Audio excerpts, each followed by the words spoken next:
Hi guys, আসসালামু আলাইকুম। আমি রতন আরবিজেড গোবরের সন্ধান প্রতিবেদন থেকে আজকে চলে আসছি কেরানীগঞ্জের ঐতিহ্যবাহী হাট আমবাগিচায়। এখানে নাকি 5 কোটি টাকা দামের একটা ভুট্টি গরু দেখা গেছে। সেই গরুরই প্রতিবেদন করতে আসছি। এখন আমরা সেই গরু যে পালন করেছে তার সাথে কথা বলবো। আপনারা আমাদের সাথে থাকুন এবং দেখতে থাকুন। তো বড় ভাই, একটু কথা বলা যাবে? জি ভাই, আসসালামু আলাইকুম। ওয়ালাইকুম আসসালাম। ভাই ভালো আছেন? আলহামদুলিল্লাহ। ভাই কোথা থেকে আসছেন ভাই? আমি আসছি কেরানীগঞ্জ থেকে। কেরানীগঞ্জ থেকে আসছেন। তো আপনার গরুটি কোন দেশ থেকে আনা? আমার গরুটি আপনার আমেরিকা থেকে আনা। আমেরিকা থেকে আনা।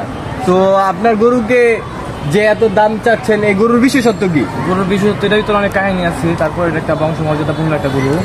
তো এটা হচ্ছে আপনার, ওর বাপে ছিল আমেরিকার চ্যাম্পিয়ন, ওর মা ছিল চ্যাম্পিয়ন, ওর ভাই আমি শুনেছি ও নাকি আমেরিকান ডাব্লিউডাব্লিউ চ্যাম্পিয়ন। হ্যাঁ, ও ডাব্লিউডাব্লিউ চ্যাম্পিয়ন। তো ওর আম্মু কিসের চ্যাম্পিয়ন ছিল? ওর আম্মু ছিল আপনার আমেরিকার আপনার।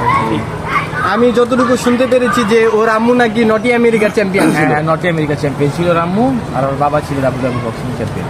তো ওর আর কি বিশেষ গুণ আছে? ওর বিশেষ গুণ আছে অনেক, যা বলে বোঝানো যাবে না। তো কথা না বলে ভিডিও সত্য আপনাদের সহযোগিতা করলেন। তো এটা হয়েছিল আপনার, এটার এত দাম চাওয়া হয়েছিল। এটা বাংলাদেশে নাইকা এখন। বাংলাদেশে যত বড় বড় ফার্ম দেখেন, খামার দেখেন, এখনো কেউ আসেনি নাকি। এটা একমাত্র বাংলাদেশে আমি এনেছি ইম্পোর্ট করে। কিভাবে আনছেন এটা? আমি ওদেশে ঘুরতে গেছিলাম। তো ঘুরতে এসে দেখছিলাম যে আমার গাড়িটা পছন্দ হয়েছে গরুটা। তো আমি চিন্তা করলাম যে গরুটা যদি আমার পছন্দ হয়েছে, আমার যখন লাইসেন্স আছে, ইম্পোর্ট করার লাইসেন্স আছে, তো আমি এটা নিয়ে যাই। আমি কিভাবে আনছিলেন ওরে? তো ওটা আমি ওইটা প্রাইভেট প্লেনে নিয়ে আসছিলাম।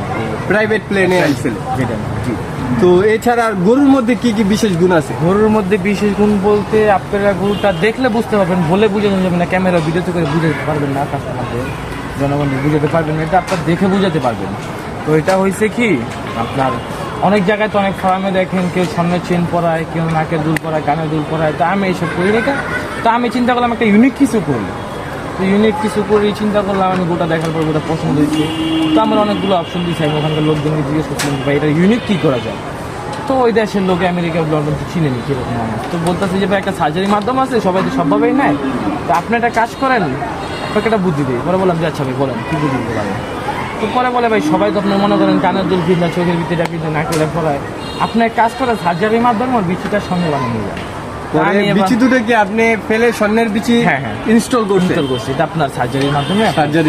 তো ওইখানে আপনার কত টাকার মতো খরচ গেছে? মানে আমার আপনার 2 কোটির মতন খরচ গেছে। তো এই সব কিছু নিয়ে আপনি গরুর দাম 5 কোটি যাচ্ছে? হ্যাঁ, এটা আপনার আমার কস্টিং খরচ হচ্ছে, তারপরে বর্ডারে কি আছে, আর অনেক কিছু ওরকম ঝামেলা আছে। তা যারা মাল ইম্পোর্ট করে তারা বুঝতে পারবে, ফার্মের লোক দেখতে পারবে। তো এতক্ষণ তো অনেক কথা বললাম, তো আপনার গরুটি একটু দেখানো যায়? দর্শক অনেক ওয়েট করতেছে গরুটি দেখার জন্য। আমি দর্শককে একটা কথা বলবো, আপনারা ভিডিও না দেখে ভাইরাল লোকেশন বলে দিচ্ছে, লোকেশনটা ভাইরা বলে দিন একটু কষ্ট করে। আপনারা আসেন, আমাদের হাটে আসেন। এই গরু কেউ হাটে আনে না, আমি আনছি জনগণকে দেখানোর জন্য। আমি বিক্রি না করতে পারলে আমার কোনো আপত্তি নাই। আচ্ছা কথা না বলে আমি আমার গরুটা আপনাদের দিকে দেখে আসেন। Friends are toxic, all ambitionless, so rude and always negative. I need new friends, but